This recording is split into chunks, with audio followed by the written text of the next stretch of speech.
My name is Kate Travis, and I'll be facilitating today's conversation on best practices for pitching freelance stories. I'm also the managing editor of CASW Connector, which is a website of resources on science journalism. Today's chat is an extension of that. We'll talk about resources available on pitching stories, and then the chat itself will no doubt become a resource as well. I'm joined today by Rosalind Reed, who's the executive director of CASW, and freelance science journalist Betsy Ladajets, who is Connector's community manager. They'll be behind the scenes throughout the call, taking care of some stuff and keeping us moving along. I have a few things to tell you now, but then I will mostly fade to the side and let our very excellent panelists take over. The first thing is standard Zoom housekeeping, which is to please keep your microphone on mute for the bulk of the session.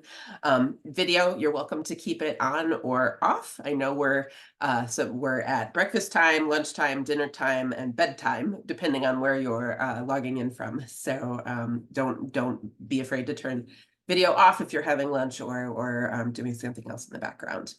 The next thing is that there is a Google Doc for this session.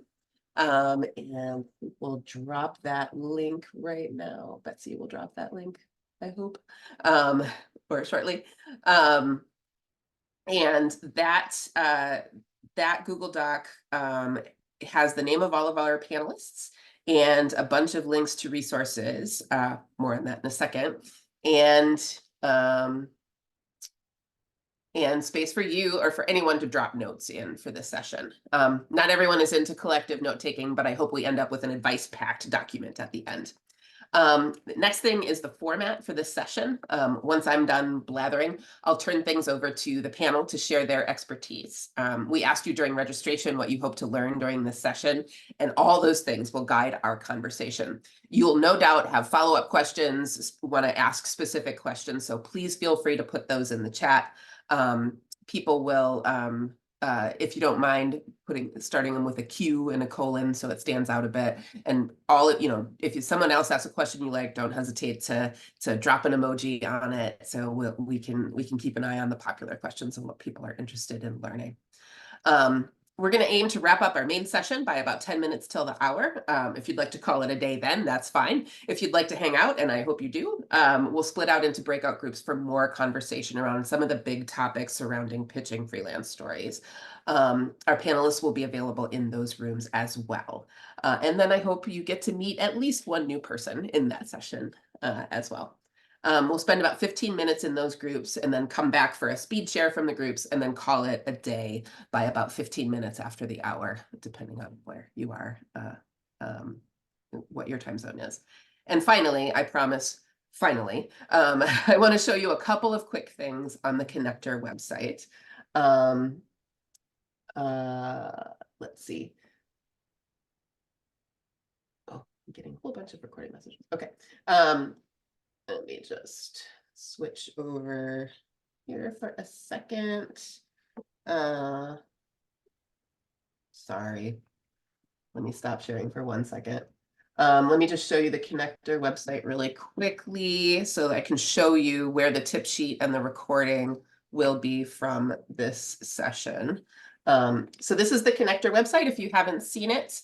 In honor of today's session, we have a bunch of quick links here, and then for today's session, I put a quick link here, which will take you directly to a bunch of resources on pitching. There are articles, databases, videos, etc.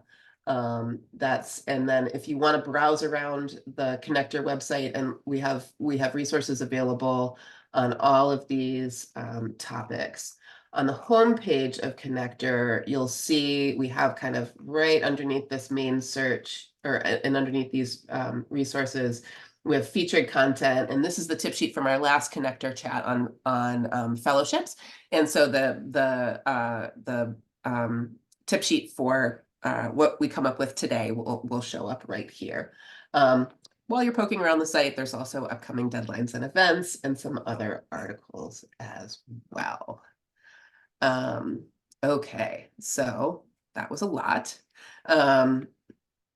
Let's see, I'd like to, and now I see we have a whole lot of folks here. So let's get a sense of what what brings you here and what your experience is with pitching. Here's a little poll for you. Let's see.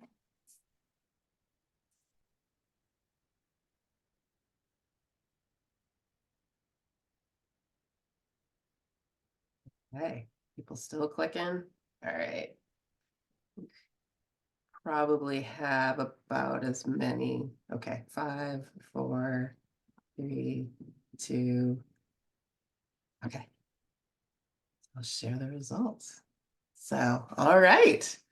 We've got a whole bunch of experienced folks and some folks looking for some starter advice. So I'm very excited about that. That's very cool. Okay, so now that we know a little bit about you, let's meet our panel. Debbie, can you start us off? Hi, everyone. I'm Debbie. I'm a science journalist, editor. I've pitched many stories and I've received many pitches for stories in different publications. I am based in Costa Rica. I'm bilingual, Spanish and English, and I've written for Spanish and English outlets. So I hope I can share and learn a lot today. Esther. Oh, you're on mute. Yes. Hi, everybody. I'm Esther Landheis. I'm a freelancer in the San Francisco Bay Area. I write a lot about biomedical research, mostly doing long-form journalism these days. Have freelanced about a decade. Prior to that, spent about 6 years writing for a website called Alts Forum on Alzheimer's and other related brain diseases. And all along, I've juggled work with parenting, 2 children who are now 16 and 18. And yeah, I'm looking forward to the discussion. Thanks for having me. Thanks, Esther. Victoria. Hi, everyone. Thanks for joining us today. My name is Victoria Jaggard. I am currently the deputy editor on the health and science team at the Washington Post. I've been on this particular role for a little more than a year now, and I've previously been a science editor with National Geographic, Smithsonian Magazine, Chemical and Engineering News, and New Scientist, and I've done a small amount of freelancing as well, so familiar with both ends of the pitching and receiving pitch process. I focus mostly on the physical sciences, even in my current role, but I do have excellent colleagues who do a lot of health and health policy, and other colleagues who focus specifically on climate and the environment. And I work closely with all of those teams here at the Post. So I'm very excited to talk to you more and hear your questions. And Robin. Hi, I'm Robin Lloyd. I'm president of CASW. I'm a visiting scholar at NYU, where I used to teach science journalism, specifically a news writing class. And I've been freelance for the past 8 years or so. I'm a contributing editor at Scientific American, and I was on staff at Scientific American for 6 years as the news editor. So I read many, many, many pitches, and I've done some pitching myself, but I would say I've read more than I've written by far. All right. And Robin is our guest curator for today's chat. You'll see in the Google Doc, the session doc that we shared, that there's a list of links and resources that are Robin's list of resources. Robin also teaches courses and workshops about pitching. So we've asked her to take her entire curriculum and condense it down to a couple of minutes. So Robin, you want to kick us off? Piece of cake. No, thanks for the opportunity. I love talking about pitching. It's one of my favorite modules to teach in science journalism. And as I say, I've read countless pitches over the course of my career. And what I've discovered, as you all know, is that writing an effective pitch in an email is not easy. Reporters often, and I know I am too, a little anxious as they embark on pitch writing, and we have such thoughts as, I don't really know what the story is. How can I pitch this? Or I'm not sure I can deliver the story that I'm sketching here. So why should I commit to any details? So there's all kinds of thoughts that come up. And we know this as editors, as assigning editors, and you probably know this as a writer too, but the pitch is where we have to take a stab at pretending to know what the story is, pretend that we have a preliminary version of it. We provide a provisional sketch of this story and just go out there on that limb with confidence, because you've probably done this before or you've achieved other successes in life so far. Just act as if you can just deliver this story. And believe me, I think that you probably can. It just may not feel like it yet. So the metaphor that I want to bring in today for what a pitch is, it just occurred to me as I was cooking this week, and I don't know how many of you cook or use chicken or vegetable stock when you cook something, but to pitch to me is like a bouillon cube, a little cube you can make stock out of, or a soup stock. It's a starting point that is almost a tasty dish unto itself. Like sometimes you look at that bouillon cube and I just want to eat that right now. That looks tasty. So we just want to think of so the metaphor is that the starting point of a story is a pitch. And it's almost a tasty dish unto itself. This little cube, once you add water, it could go in any direction, and it might not even end up being soup. And that's okay. But you're going to start by making the bouillon cube or the little powder packet or can, however you start making stock when you cook. So the metaphor here is our job with a pitch is to invent that brief, dense promise of a delicious dish or story. So don't go long in your pitch. You probably know this. Editors are very harried. We often only have time to read dozens of pitches weekly, maybe Fridays at 4 o'clock right before we go home. But I have a recipe for you. It's a recipe for an effective pitch. And it's pretty brief, and we can go into details in the breakout. But basically, the pitch will start by introducing yourself and why you're writing this email. And that you can usually do in a sentence. The second element is a mini version of the story, but it doesn't have an ending because you haven't written it yet. It's a mini version of the story. And the third element is just a few details near the end, the last third or so of the email, where you'll detail how you'll tell the story and why you think you're the best person for the job. Again, that should be pretty brief, just a couple sentences. So now I'll elaborate on those a little bit. So usually I say what I'm really looking for as an assigning editor is a sentence at the beginning. Let's say this is a cold pitch. You don't really know this editor. You haven't worked with them much. So your opening sentence is basically, I'm a freelance journalist based in wherever, or you don't have to say where, and I'm writing to propose a story about X, or a story, that I think would be a good fit for your publication, and mean that when you say that, you think it would be a good fit. And if you know the editor, you could just say, hey, we met briefly, or I emailed you a pitch a couple months ago and you said to follow up. So here's a new idea, new subject line. So that's the first part. Just introduce yourself and the reason for the email, but it's a sentence. The bulk of the email should be that mini story that I mentioned. So, think of it as you're writing a 200 to 300 word draft version of the story based on what you know so far. You've done a little pre-reporting. So that mini story, like any story, should have, hopefully in a pitch really close to the top of the mini story, a hard news lead or a summary news lead in a conversational tone. It doesn't have to be quite as formal as you might write it for the publication. What is the story's main point? That's what I think of as a summary news lead or a hard news lead.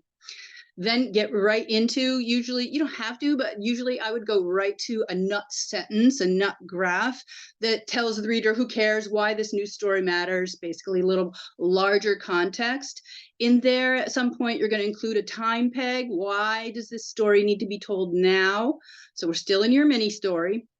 Then the mini story should proceed to a graph of exposition, basically a little more that just expanding on the lead, expanding on the main news, the main point of the piece, briefly describing the direction the story will take. You're going to hint at a narrative arc, show that maybe there's going to be different sections of it. It's going to evolve in some direction, a sense of how the story will unfold. That, again, is just going to be like a couple sentences. Throughout all this, make sure that you've hinted or identified some tension or drama, something that will grab the reader's attention. So a good story almost always has tension or drama in it. Some kind of, doesn't have to be super conflicted, but people disagree, or a mystery that can be the full extent of your drama. And of course, you don't know how the story is going to end yet, and that's okay. Your editor's not really looking for that. Okay, so that's the middle part and the bulk of the email pitch. Then you pivot at the end of that email.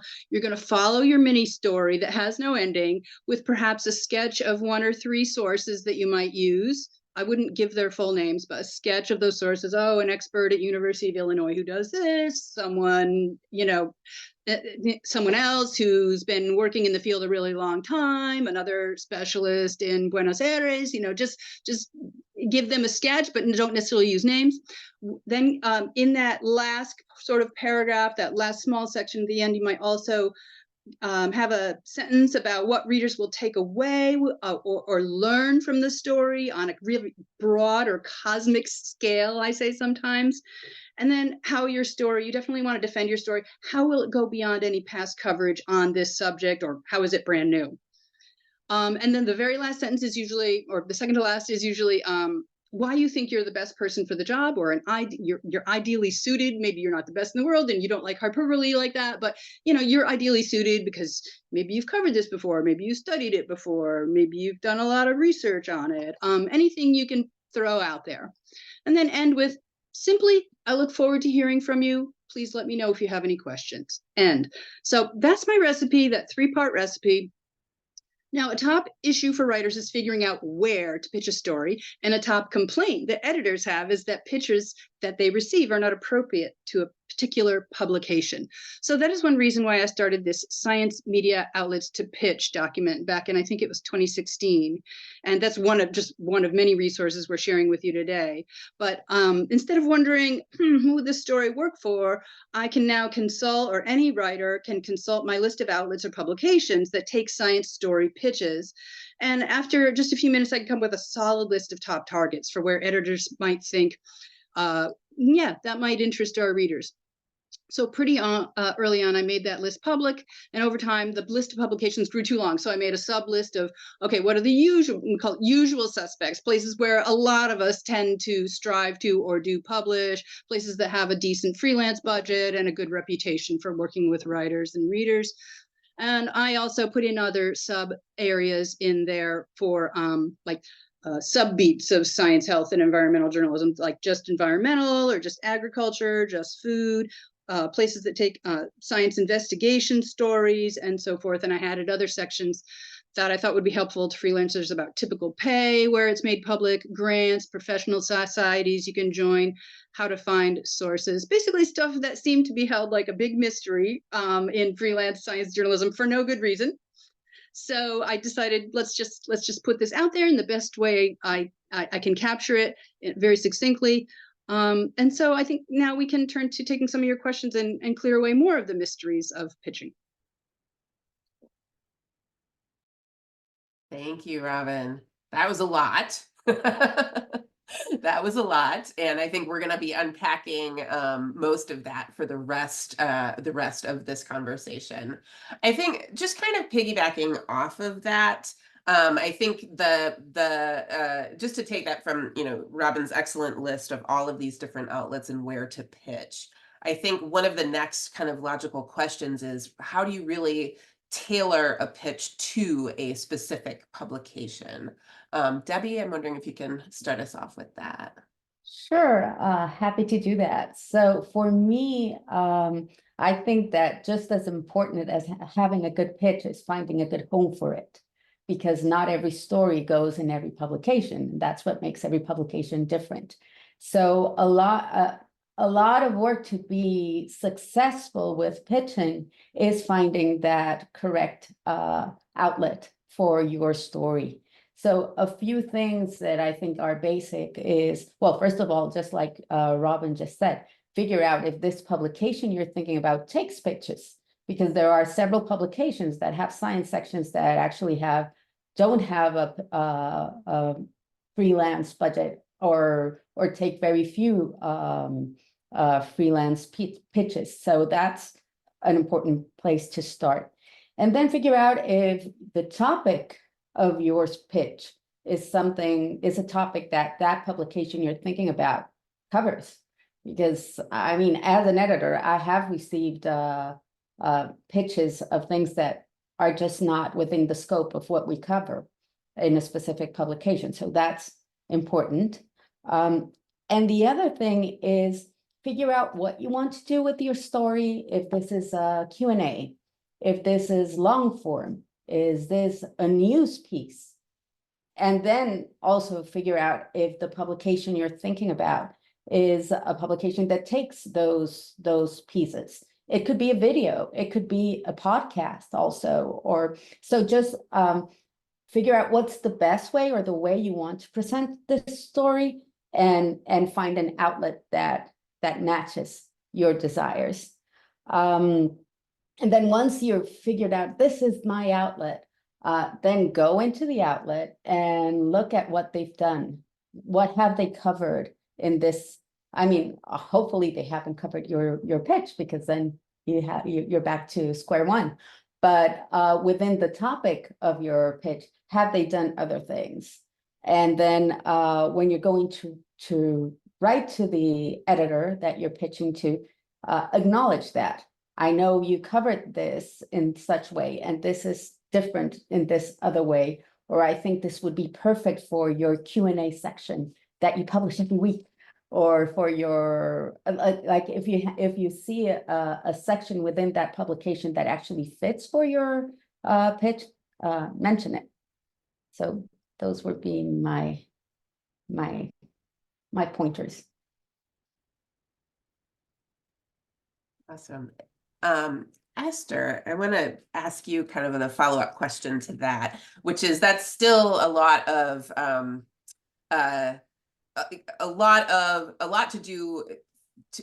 to put in an email to an editor who you've never met before. If you're approaching someone, if you're sending a cold email, or you have a great idea for a story, but you're pitching it to someone you've never met, what are some of your tips for sort of opening that door and sending that cold email? Yeah, that's always a conundrum, I think. I actually, before this panel, I went back and looked at some of my cold pitches when I was starting in freelancing about 10 years ago. And I was actually quite horrified to discover how horribly long they were.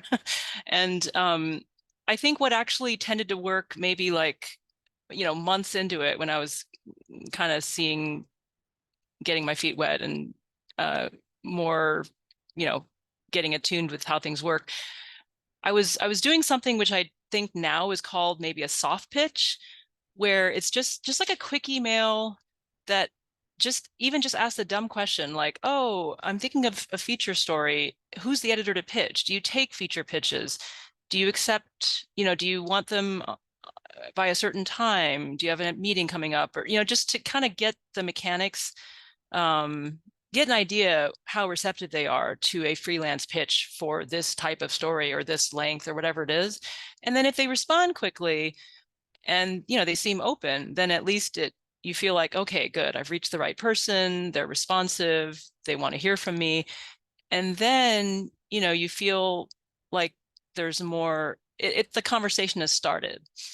And so in terms of amount of reporting, I guess it really depends on your own level of experience. And I feel like for myself, just to give a story of contrasts, I think when I was a new person, fresh into freelancing, I think I spent several months of, digging around, scanning journals, looking at table of contents, and failing numerous times to finally land.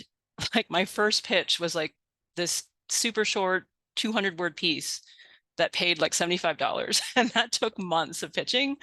But within a year or two, I would say that many of my assignments were actually coming as direct commissions from editors, and they would actually approach me like, oh, we want a topic. We want you to write something about cancer or brain.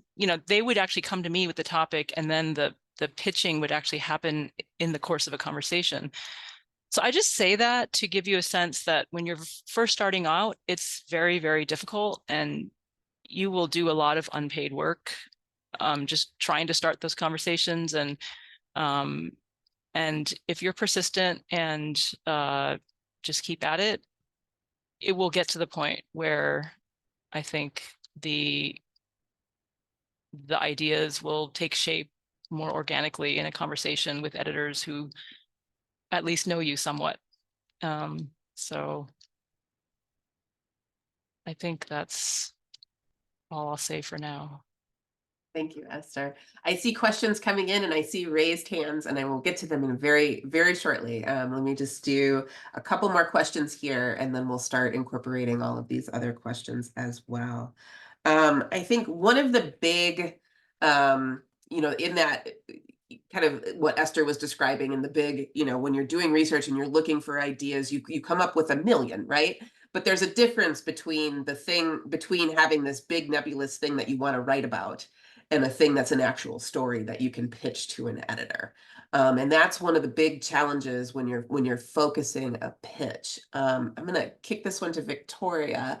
Victoria, do you have any tips for really kind of fine-tuning this big idea into something that an editor would be interested in? Sure. I mean, a lot of what I'm going to say is actually echoed in what Robin laid out so clearly on how best to craft your pitch in the first place, because what she was laying out is the elements that actually turn a topic into a story. Every editor I've ever met has had some iteration on what they want out of a story is why now, why us, as in why this publication, and why should anybody care? Which can be challenging because, again, as Esther was saying, a lot of the answers to those questions would come out of reporting. And so that means doing a certain amount of unpaid labor before you even get to the part where you put your idea in front of an editor and find out if they'll pay you money for it. And that's why relationship building is also so important, because a really good editor can take a pitch that maybe is more on the topic side and have a conversation and help you refine it into that more crystallized version of a story. But before you get to that point, if you are cold pitching and you're trying to think to yourself, okay, I've got a really cool topic, I'm very excited about it, I just learned about this thing and I think it's really amazing, I want to do a story about it. Well, what is the story? What makes something a story? And I think that's such an interesting word. And we talk a lot in explanatory journalism about storytelling, especially when it comes to narrative features. But I think there are a lot of elements of narrative features that can apply into shorter turnaround stories as well, which is that you're looking for scenes, you're looking for color, you're looking for characters, you're looking for a sense of narrative tension. You know, a good story has a beginning, a middle, and an end. And you can think about things like the inciting incident, which is a common phrase that fiction writers use. And I think we can apply that very well to nonfiction stories as well.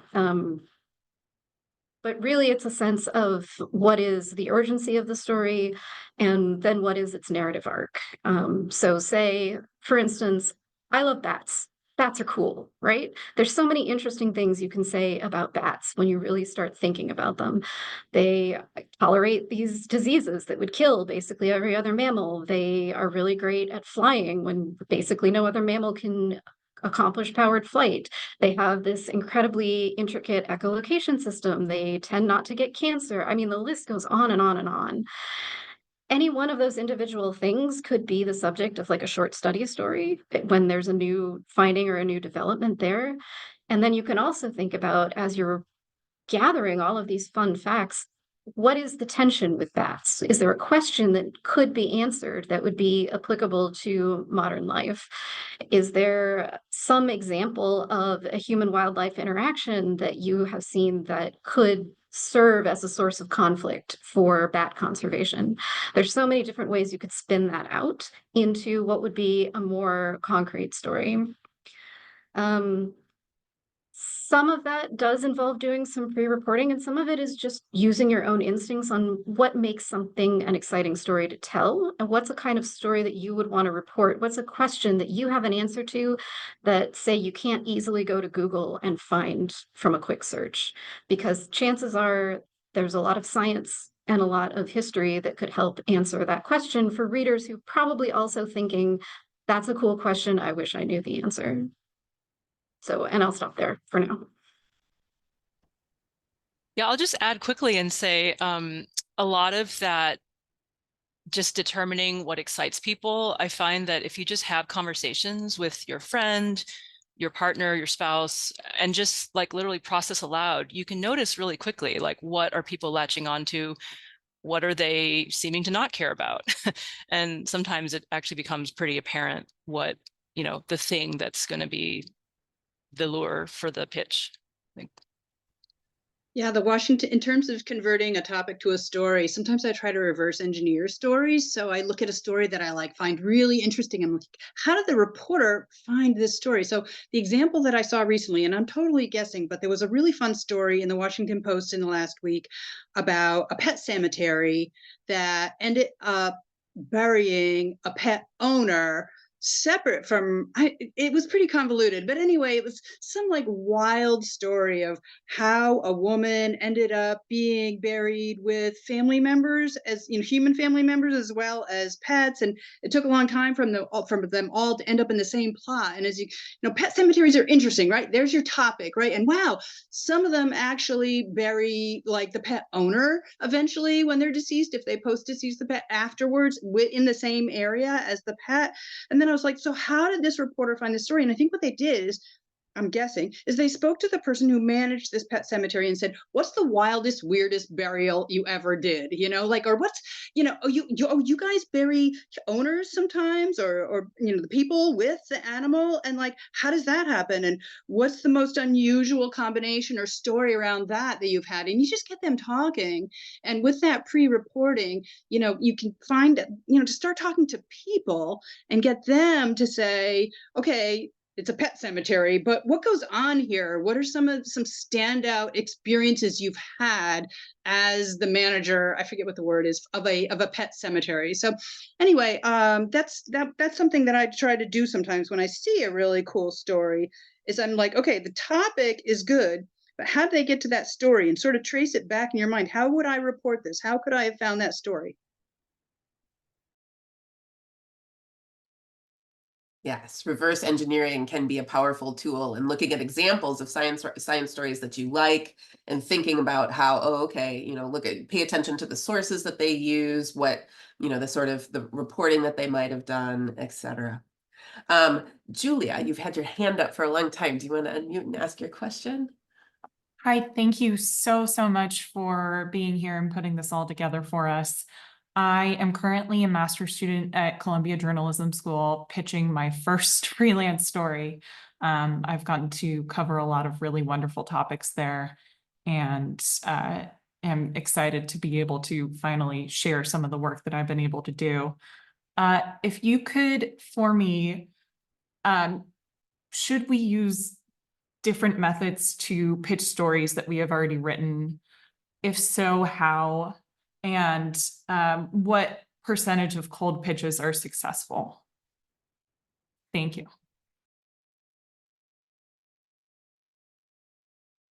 Yeah, I mean, the percentage of cold pitches that are successful and actually landing assignment is low. I'm not going to sugarcoat that. But what was tell me again, your question before that was, I lost it, sorry. No, don't worry. Should we use different methods to pitch stories that we have already written? And if so, how? Yeah, they always ask me this. So basically you kind of pretend that you haven't fully written it, and that you're not exactly, you're like, I have an idea for a story. I've done a lot of reporting on it. And here's the direction I'm thinking of taking it. What do you think? So you pitch it. And you can even say, I've started drafting a story, but the truth is that the story that you pitch and that you end up writing for this new editor rather than your professor before is going to be fairly different, probably.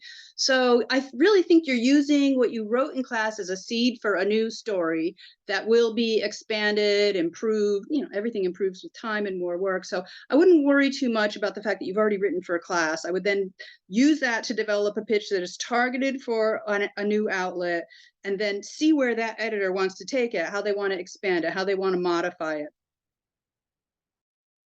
Yeah, I would add to that one of my basic things not to do in a pitch is send a finished story. We do not want that as editors, because just as like Robin was saying, each publication has its own personality and its own needs, and you and your editor will work together to get that from the story you're pitching. So obviously, if you have done all of this work for class, you have done the pre-reporting, but never send a finished story. I want to just say one thing about the last thing you asked. I think about the success of cold pitching. I think it's easy to think of pitching as, you know, this mysterious formal process, and you either get a yes or a no, and that's maybe viewed as success or failure. But I think over the years, I've learned that it's really, I think of pitching as more of a process. It's like beginning a conversation.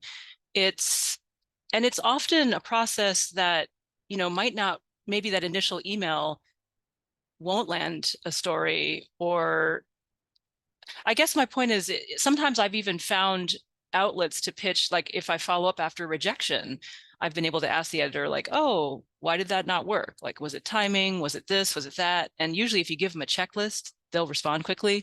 And sometimes they might even suggest another place to pitch it. And I have landed stories that way.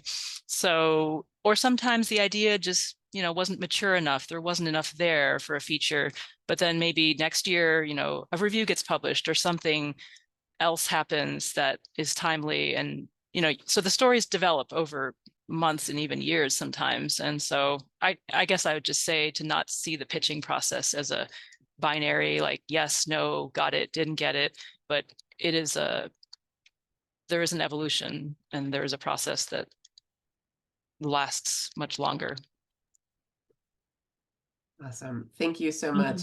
It's going to look like I'm jumping around a little bit, but I'm trying. There's a little bit of a method to my madness. I am gonna jump to Kata, because you have a very important question about getting multiple assignments out of a single trip. Do you want to unmute and talk a little bit more about that? Sure thing. Thank you, Kate.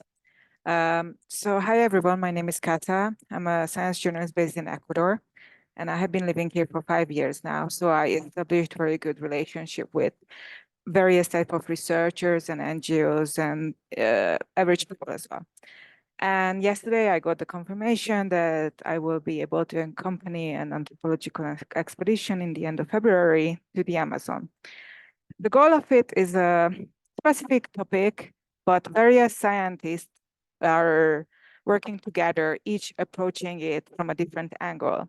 So I'm suspecting that there are many, many different stories that could come out of this pitch. So I'm just trying to really think about how to differentiate them, how to approach publications, because as anthropology goes, it will have both very scientific-based angles and very human-based ones.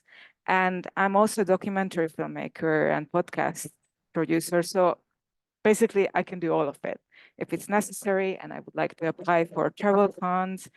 So my big question is how to differentiate the angles and how to approach multiply publications, because one might be very focused on the science and doesn't want to know that XYZ had ancestors who were involved in this. Meanwhile, the other one would love to have those personal details in it.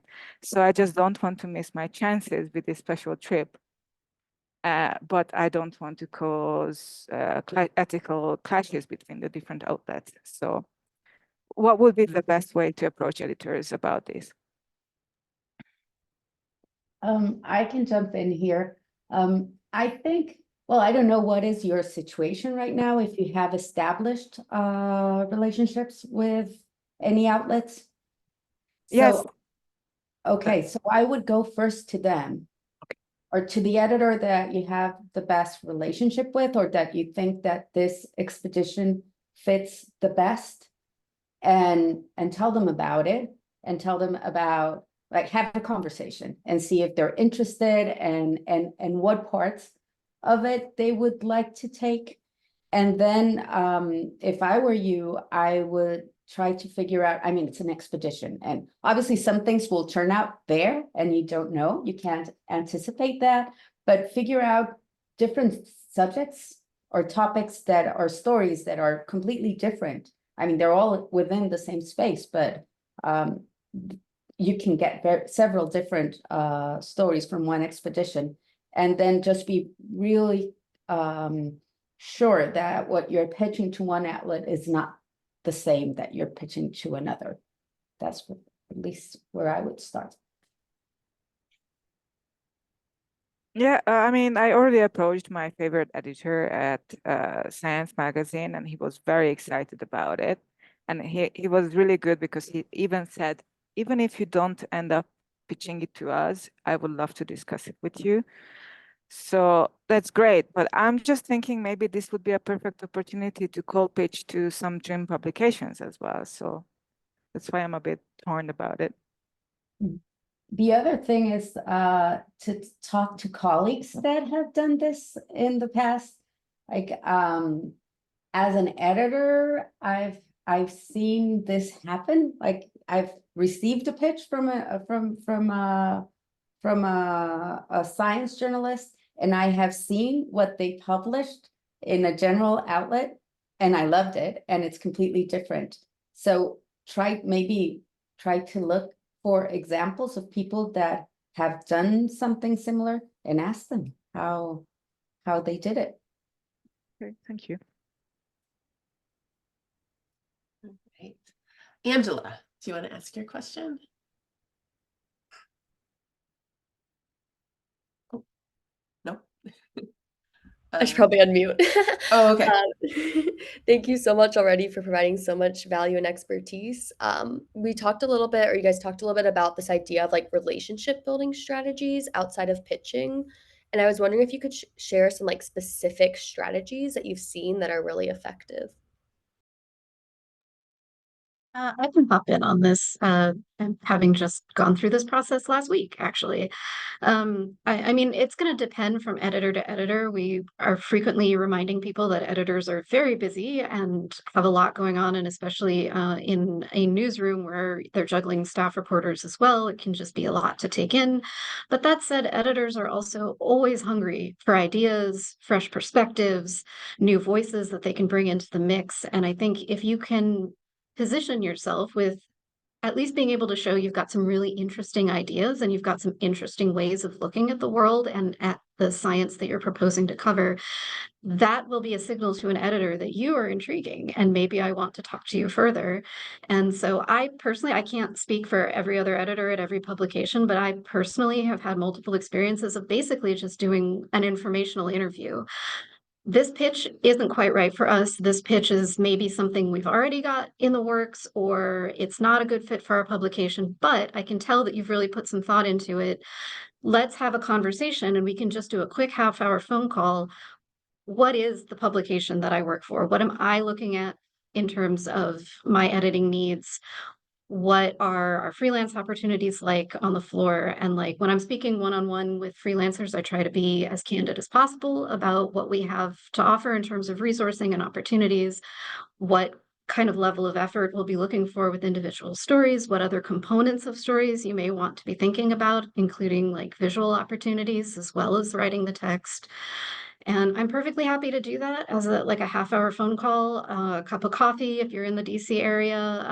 I think another great opportunity is professional networking and going to professional events. I have met so many fabulous people at NASW meetings, AAAS conferences, other specialty science conferences, where it's just an opportunity to get to know someone as a person and to have a deeper conversation, not about any specific story, but just what am I looking for as an editor and how can I help you develop stories that will actually land and resonate with my current readership, or even, as I think was mentioned earlier, pass on that information to editors at other publications where that might be an even better fit.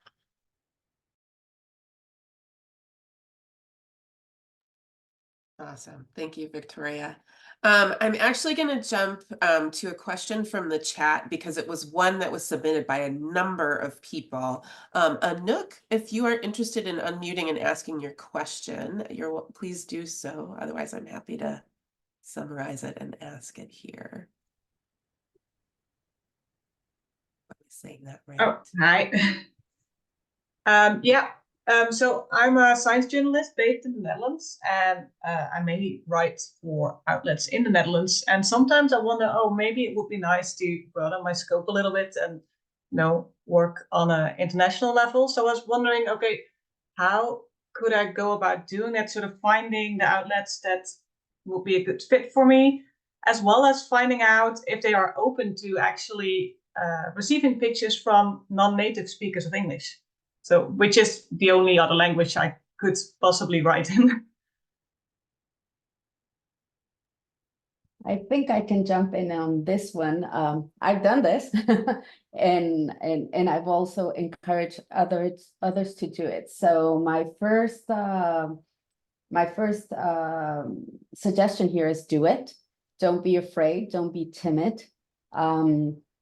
For a long time, I was very timid that English was not my mother tongue, and that I could obviously write a much better story in Spanish than in English. But it's not only about the and if you, I think if you, and I've spoken with many editors about this, and it's not only about the craft of writing and having a perfect text, it's also obviously about the content and the sources that you can bring to a story. So you might find editors that will not work with you if you do not have a perfect English. But I think for the most part, you will find editors that will be very happy to polish a little bit of the grammar and get a very successful and different story, because that's the thing.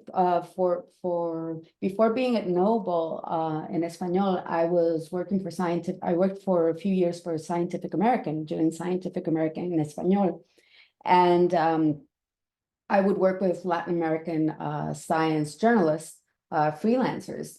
And then those original stories, just as I do with Knowable, we would translate them also into English. And they turned out to be very successful within the readership, because you were bringing something that was very different, that you wouldn't find in another outlet in the same landscape, like within the US, because it had a different perspective and it was a different story that was not around. So I think just do it. Go ahead and pitch. Some suggestions or some tips that I find useful when doing this is letting know the editor. I mean, this is right for every pitch, but why you are the person to write the story, but also letting them know the sources and the stories you can bring. So if you have an access to someone that is very important for the story, someone in the government, or some specific scientists, or the people that can tell the story that this is impacting directly. If you can go to the place, like, I don't know, there was a volcano eruption, and you can go there and see what has happened to the people in that village. That is very different than reporting that from a desk many kilometers away. So as an editor, you will be interested in this, or just pointing out this amazing story that is just under the radar for people in other countries, and that could be interesting for their readership or their audience. I can also add a little, in terms of my experience, another thing to consider is how open you are to co-bylines. I know at the Washington Post, for instance, we coordinate our freelancers through what we call our talent network. And we have basically it's an in-house freelance network where we can see not only what people have written for us in the past and coordinate logistics, but it tells us where they are geographically and what other languages they've spoken, what other editors, the posts they've worked with. And we can use that information to say this person actually has a great advantage by speaking a language other than English and being in a place other than America. You have access and opportunities that a lot of our English speaking only reporters do not. And if you're willing to partner up with someone on the Post staff, for instance, to help tell a story, you get a co-byline. Like you are just as much a writer and a contributor to that story as it's going through the development and writing and editing process. A recent example last year, the Post Health and Science team did a special multi-part project on life expectancy in America. And the story that I edited was actually focused on Portugal and the compare and contrast of Portugal's healthcare system with the American healthcare system. We were able to tell that story with an amazing, amazing set of characters because we were working with a Portuguese journalist who had also done some work for NPR, and she was able to be eyes and ears on the ground in country and helped us find a pair of sisters, one of whom lives in Lisbon and one of whom lives in Union, New Jersey. They both have rheumatoid arthritis and they are getting drastically different levels of care. And they were the perfect examples for the disparities that we're seeing between our system and other systems that put more focus on primary care. We never would have found that on our own reporting from our phones in Washington, D.C. The other writer, Katerina, was absolutely critical to that story, and she shared the byline on that story. So I am incredibly excited about the opportunities to collaborate with people who are outside of the United States. And I would encourage you to pitch and make that as much a part of your sales pitch for you personally as anything else. You do have an advantage over a lot of people. Yeah, an editor can fix writing issues or grammar. What I can't fix is how to report on the ground in a place where I'm not located or a place that I'm not familiar with. The strength of your reporting and the strength of your story is more important to me than your grammatic expression. Oh my goodness, you guys, it's 5 minutes to the hour, and I said we were going to be done by now. So this has been an amazing, amazing conversation. I am so sorry to all the people whose questions we didn't get to. I do want to make sure we have time for our breakout groups. And I also want to kind of sort of close this main session for people who have to jump for time or are not so interested in continuing the conversation. But thank you so much to everyone. We will do breakouts, but I will just say to people who aren't going to stick around for that, thank you so much for your great questions, the great conversation, and thank you to our panelists. Once again, we have we'll keep all the notes in the session doc. If you registered for this meeting, you will be getting an email from me with a link to the recording of the session and to the tip sheet that comes out of this, which will include hopefully some reports from our further discussion in the breakout groups. So with that, I will say I do want to make sure that we have at least 10, hopefully 15 minutes for our breakout group conversations. So so we've created, let's see, I'm going to call on Betsy. Do we have the breakout groups set or? Yeah, I will open them in a second. I just Okay. wanted to say, just as logistical note, we have breakout groups that are set up around different topics that sort of have come up from the questions that you all have asked. And so you can choose a breakout group that maybe identifies with the topic that you want to talk more about. So I'll put a little description in the chat right now, and then we'll open the breakout groups. Yeah. And our panelists will be in each of the rooms to kind of further that conversation. There is space in the session doc for the breakout people in the breakout groups to take notes. So the breakout rooms should be open. And if you scroll down, or maybe I don't know if you have to scroll down, but you should see just a short kind of name of the 5 different rooms. If you would like to continue the conversation around one of those topics, go ahead and jump in the room. And we'll do this for about 10 minutes and then we'll come back, do a quick share around and then close out the meeting.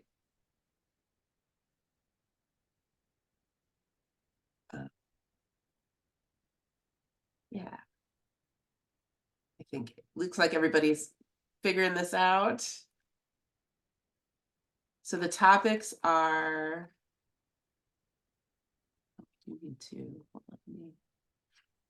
of Spark files. We talked about how you organize material when you have a ton of just material that you've gathered, not for a story, but just a lot of background that you know, organizing it around sparks, ideas that are possible stories rather than topics. You know, start to think of what is an idea that connects, that could be a story, and organize it that way. So. Awesome. Thank you. All right, building relationships with editors. That was our biggest group, I think. I'll go unless anybody has strong feelings.